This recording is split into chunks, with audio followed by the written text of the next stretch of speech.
Assalamualaikum warahmatullahi wabarakatuh. Perkenalkan, nama saya Syarifah Nafi Maziza dari kelas 11 TP1. Di sini saya akan mempresentasikan tentang budaya hidup sehat. Yang pertama, pengertian hidup sehat. Pengertian hidup sehat dapat didefinisikan sebagai hidup tanpa gangguan, masalah yang bersifat fisik maupun non-fisik. Yang kedua, apakah hidup sehat itu? Hidup sehat sama seperti gaya hidup sehat. Gaya hidup sehat adalah suatu gaya hidup dengan memperhatikan faktor-faktor tertentu yang mempengaruhi kesehatan, antara lain makan dan olahraga. Yang ketiga, kapan orang menyadari bahwa kesehatan itu begitu penting? Pada saat orang mengalami sakit dan biaya yang dikeluarkan cukup besar untuk pengobatan, maka akan mengatakan menjadi sehat itu mahal. Yang keempat, seperti apa sebenarnya hidup sehat itu? Sering melakukan olahraga, memakan makanan yang bergizi, maka kita akan hidup sehat. Yang kelima, konsep sehat menurut ilmu faal atau fisiologi.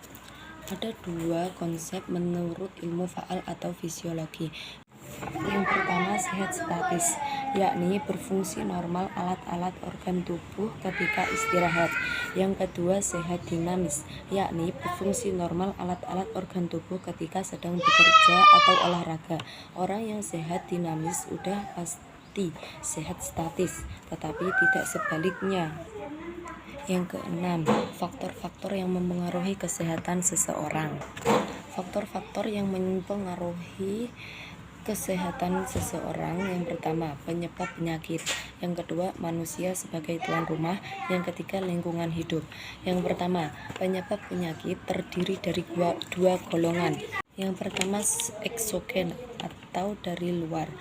Eksogen atau dari luar adalah terdapat di luar tubuh manusia yang dapat menyerang perorangan dan masyarakat. Golongan eksogen dibagi dalam A, yang nyata dan hidup. Contohnya bibit penyakit, virus, jamur, cacing, dan lain-lain. Yang B, yang nyata tak hidup. Contohnya zat-zat kimia, racun, logam, dan lain-lain. Yang kedua, endogen atau dari dalam, adalah dari dalam tubuh manusia.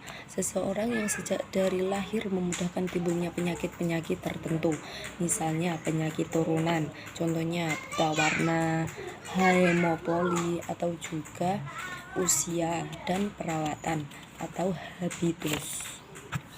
Yang kedua, manusia sebagai tuan rumah.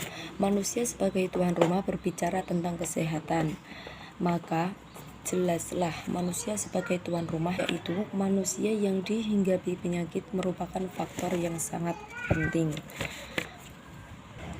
Yang ketiga, lingkungan hidup. Lingkungan hidup adalah segala sesuatu, baik benda maupun keadaan, yang berada di sekitar manusia, yang dapat mempengaruhi kehidupan manusia dan masyarakat. Terdiri dari: yang pertama, lingkungan biologi; yang kedua, lingkungan fisik; yang ketiga, lingkungan ekonomi; dan yang keempat, lingkungan mental sosial. Yang ketujuh, ada 3 faktor yang mempengaruhi kesehatan seseorang. Yang pertama, penyebab penyakit; yang kedua, manusia sebagai tuan rumah; dan yang ketiga, lingkungan hidup.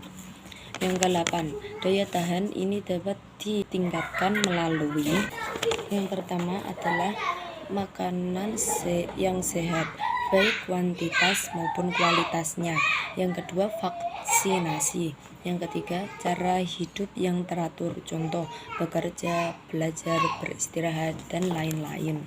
Yang ke-9, lingkungan hidup adalah segala sesuatu, baik benda maupun keadaan, yang berada di sekitar manusia. Yang nomor 10, penerapan pola hidup sehat. Ada 3 penerapan pola hidup sehat. Yang pertama, olahraga; yang kedua, pola makan sehat dan seimbang; yang ketiga, istirahat; yang keempat, rekreasi. Terima kasih dari saya. Wassalamualaikum warahmatullahi wabarakatuh.